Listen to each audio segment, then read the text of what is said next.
Olá, você conectado conosco aqui no diariodegoias.com.br. Vamos tratar de meio ambiente, de inovação, de empreendedorismo, com o Danilo Cunha, nosso convidado hoje aqui no Diário de Goiás, da Resitrat. Ele é professor da área de engenharia do Centro Universitário Uni Anhanguera e incubou um projeto na aldeia incubadora de empresas daquela instituição, voltado para a área ambiental e para o tratamento da água. Danilo, obrigado pela visita aqui ao Diário de Goiás. Que eu agradeço, bom dia, agradeço a oportunidade de vir expor o nosso projeto aí. No projeto na Unianhanguera, na incubadora da Unianhanguera, como é que ele começou? O projeto começou com uma ideia, né? Inicialmente a gente apresentou para a banca do processo de incubação uma ideia de desenvolver um produto viável tecnicamente e economicamente para empresas que tinham necessidade de tratar e reaproveitar a água, né? de pequeno e médio porte.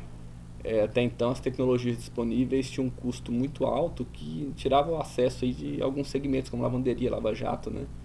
E a gente, há 3 anos e meio atrás, a gente incubou essa ideia e transformou essa ideia num negócio, né, em uma empresa. Vamos mostrar que negócio é esse. O seu projeto, a Resitrat, é uma estação de tratamento de afluentes, né? Isso. Que é isso que a gente vê agora e o nosso internauta também vê. Nós estamos mostrando aqui essa imagem mais ampla. Sim. Explique para a gente o que é esse equipamento. É um sistema que ele é customizado para a indústria de cosmético. Ele é muito compacto, esse sistema ele ocupa aí 12 metros quadrados, ele trata 30 mil litros de efluente por dia, né? Muita água. É muita água. Esse modelo ele é único no Brasil, inclusive. 30 caixas d'água. São 30 mil litros de água, né? Geralmente se a residência usa uma caixa de 1000 litros, né? É o mais usual.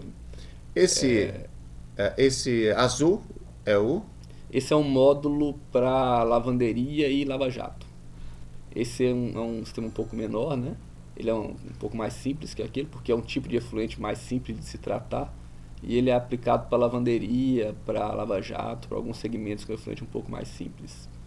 E esse processa quanto? A qual quantidade? Esse ele vai de 500 a 1000 litros por hora, depende da combinação química lá que você vai botar, por hora. 500 litros a 1000 litros por hora. Bom, outra imagem que a gente mostra para você, internauta, a evolução do processo de tratamento. À esquerda, a imagem mais escura. Isso, esse é o efluente bruto, né? Ele captado no gerador. E em segundo? Esse é o efluente na primeira etapa, que é a coagulação. E o terceiro, mais branquinho? Já é a etapa de decantação. E o último que já está clarificado é após a filtração. Esta água aqui serve para o consumo humano? Para o consumo humano, não. Por uma força de lei, a legislação sanitária não permite você consumir diretamente, você beber a água de reuso, né? Ela é uma água para ser reaproveitada. Existem 4 grupos de reuso de água e conforme a eficiência do tratamento você enquadra, pode reaproveitar para irrigar, para lavar pátio, né? Para dar descarga em vaso sanitário, em alguns casos até para tomar banho. Em quanto tempo o senhor desenvolveu esse projeto na incubadora da Unianhanguera? A gente colocou o produto no mercado com 1 ano de processo de incubação. E é lógico que assim, com a experiência no mercado, a gente já tem mais de 12 sistemas desses já instalados, a gente vai aprimorando, né? Então, processo contínuo. Todo ano o produto ele ganha um upgrade. E um projeto como esse, nascido de uma incubadora, tem bom prestígio no mercado? Primeiro que você começa o seu projeto, no nosso caso, já com o respaldo de uma instituição com 40 anos de tradição, né? Que é a Unianhanguera, uma universidade já tradicional. E no início, né, o empreendedor, no meu caso, no caso dos meus sócios, a gente eram profissionais técnicos, né? O processo de incubação, ele ensinou a gente a administrar, que é o grande desafio, né? Você tem uma ideia, você sabe criar. Agora, fazer isso, chegar ao cliente, fazer isso se tornar um produto, é o desafio que a incubadora tem um papel fundamental. Agora, o senhor professor da área da engenharia, percebe ali, e também no mercado, hoje a demanda por tratamento da água em microunidades, né, digamos, Sim. pequenas propriedades, indústrias, ela literalmente é uma obrigação, inclusive em Força termos de de lei. legislação. Existe uma legislação estadual, né, que ela já obriga alguns segmentos a reaproveitar a água, né? A lei ainda é um pouco vaga porque ela não fala reaproveitar como e qual que é o nível de eficiência que você precisa ter. Uma lei que precisa ser polida ainda, né? Mas existe essa obrigação, né, para determinados segmentos como lavanderia, lava-jato, posto de gasolina. Como é que um lava-jato, quanto que custaria? Vamos fazer assim, a título de orçamento. A Lava-jato. a partir de R$ 15.000 a gente já consegue colocar um sistema no lava-jato.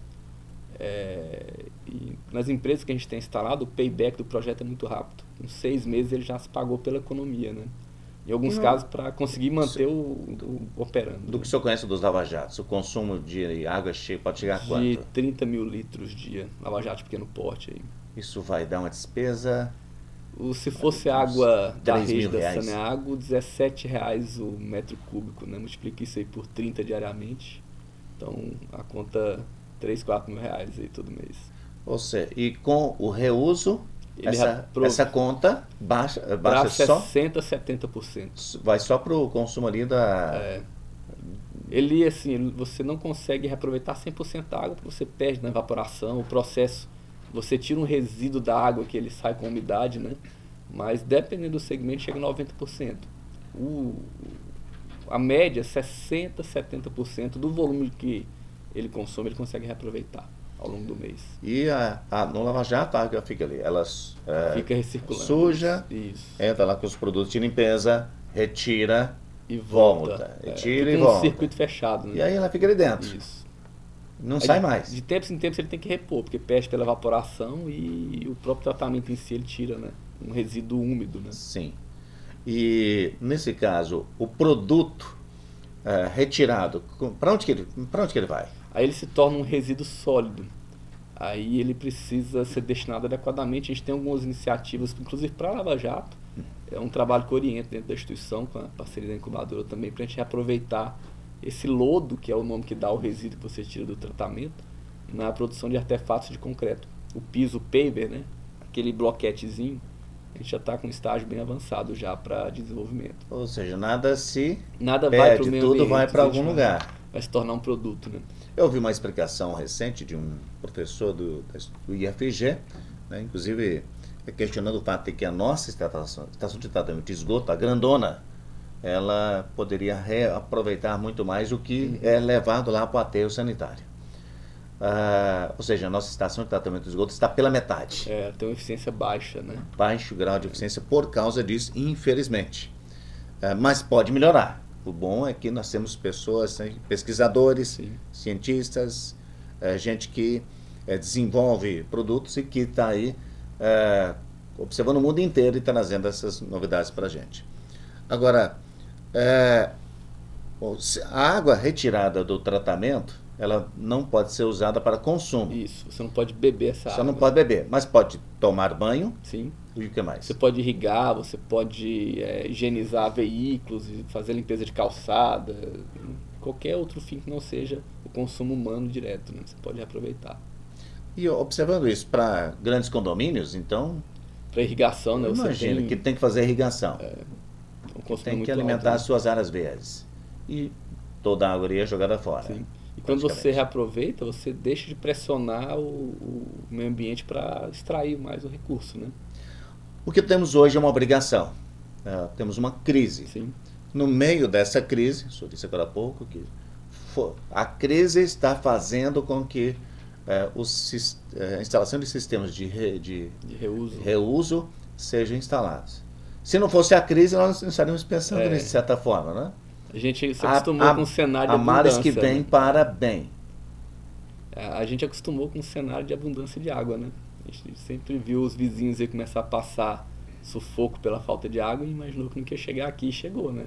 A crise chegou aqui, então agora todo mundo correr atrás do tempo perdido para se adequar.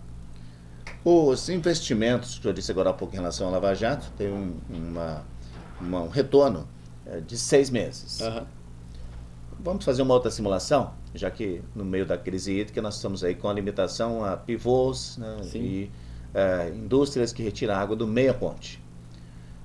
Qual é a conta, né, para esse tipo de empreendimento? Na verdade, nesse tipo de empreendimento, o investimento ele tem um caráter mais para manter o empreendimento funcionando, né? Não é econômico.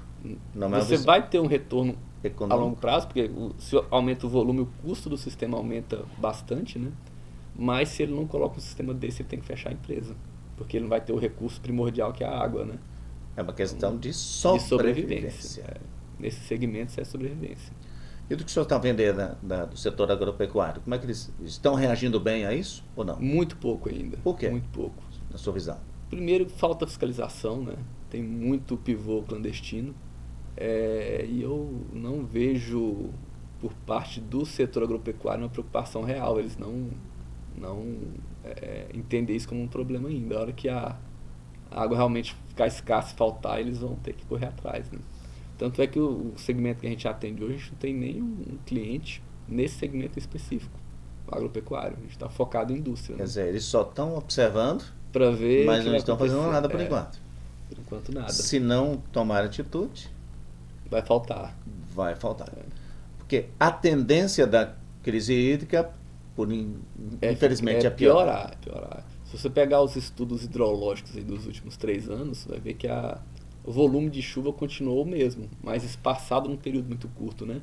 Você tinha 5 meses chuvosos, né? Você tem 4 e a tendência é cair para 3, talvez chegar a 2. Então você tem um volume muito grande num período de tempo muito curto, a intensidade é muito alta. Então você não consegue carregar o lençol freático, né? Aí você começa a faltar, começa a morrer nascente, né? Começa a não ter água no subsolo. A estação de tratamento da Resitrate, devemos tratar assim? Estação de Sim, da tratamento Resitrate. de efluentes. De efluentes. Exatamente. Ela tem dificuldade para operação? Ou seja, Não, inclusive foi um dos nortes do projeto, né? Ele tinha que ser acessível economicamente e ter simplicidade operacional. Porque imagina um dono de um lava-jato, ele não entende de hidráulica e de química, né? Ele entende de higienizar veículos, né? Então o equipamento ele tem uma simplicidade operacional, com treinamento ali de 2, 3 dias a pessoa consegue operar. É um eletrodoméstico, né? Não tem muito segredo ali. Quem sabe ligar uma máquina de lavar roupa vai conseguir fazer uma estação dessa funcionar. Essa de pequeno porte, né? Tem o produto que deve ser adicionado. Isso você tem um quantidade insumo que na instalação a gente parametriza o sistema para aquele insumo e ela vai ficar tratando ali, né? Com algumas intervenções ali diárias, monitoramento do operador. Nós estamos falando do Lava Jato, mas a aplicação, na verdade, é muito ampla. amplo. Lava Jato é um segmento mais qualquer... exposto. Mas qualquer empreendimento que gere efluente, que tem um alto consumo de água, é um sistema que você consegue... Como ele é modular, né, você consegue incorporar outras tecnologias, ele consegue atender. Que é o caso desse de cosmético que a gente viu, a imagem. Ora, Danilo, quando o desenvolvimento... foi pensado o desenvolvimento dessa estação de tratamento, nós tínhamos uma realidade. Sim. Só para me lembrar, quantos anos mesmo? São 3 anos e meio. 3 anos e meio. De lá para cá, as exigências ambientais aumentaram. Sim, a necessidade do reuso aumentou, né? Essa é uma tendência mundial. Sim. E como que outros países que você conhece, têm desenvolvido isso? Esse comportamento, legislação? A nossa referência até para a tecnologia é sempre Israel, né? Por quê? Porque eles dominam todas as tecnologias mais avançadas possíveis para reutilizar água. Os caras, no meio do deserto, eles conseguem implantar, né? Implantar com qualidade. Então a gente trouxe parte da ideia, moldou a ideia segundo os modelos israelenses de reuso, né? A Europa já, de 10 anos para cá, já mostra uma preocupação muito maior do que a gente aqui na América do Sul, né? A gente ainda está meio que engatinhando nesse sentido. Sempre porque nossa preocupação com a escassez era menor. Exatamente. A gente já tem um volume de água, a gente sempre teve um cenário de abundância, né? Qual a sua opinião sobre esse processo, o modo em que instituições incubam empresas, né? Qual a sua avaliação sobre isso e sobre o desenvolvimento das incubadoras? Eu acho fundamental, assim. Eu tem uma peculiaridade que eu trabalhei em indústria há muitos anos e comecei a dar aula depois, né? E na indústria você ainda tem uma distância muito grande da pesquisa da instituição. Você tem muita pesquisa nas universidades, mas poucas pesquisas aplicáveis à realidade da indústria, né? E esse processo de incubação, ele aproxima muito, né? Você leva a demanda do mercado para dentro da universidade. Então você tem lá o pesquisador, você tem infraestrutura, e o processo de incubação ele consegue direcionar a pesquisa para a necessidade que o mercado tem, que é a grande reclamação, né, das indústrias, e pelo menos no período que eu trabalhei em indústria, era que você tem pesquisa, mas essa pesquisa não está voltada para a realidade atual, para a necessidade que o mercado tem. Daí não é tão aplicável. Não é aplicável. Tem muita pesquisa de gaveta, né? E o processo... E pesquisa de gaveta não ajuda nada. Só pode ajuda ajudar daqui 20, 30 talvez, anos. Né? Talvez ajude alguém. Mas aí você tem uma série de necessidades da indústria que a pesquisa não... As principais linhas de pesquisa não atendem, e que o processo de incubação pode aproximar, né? Isso é imenso, né? De certa forma. É fantástico, assim. Né? Além de dar um suporte muito bom para o empreendedor, né? Ele vai mais seguro para o mercado. Né? Danilo Cunha, da Resetrate, nosso entrevistado hoje, que trouxe essa novidade aí sobre o processo, principalmente o processo, né? O modo como a empresa foi incubada, o modo como a empresa foi desenvolvida, o modo como ela agora está no mercado e principalmente focada numa solução muito importante para o momento, que é ajudar na reutilização da água. Obrigado a você pela entrevista, um sucesso para a Resetrate, e para a incubadora lá da Unianhanguera, também para o curso de engenharia da Unianhanguera. Obrigado. Obrigado pela oportunidade de vir expor o trabalho, né? Mostrar um pouco do que tem sido feito. Obrigado.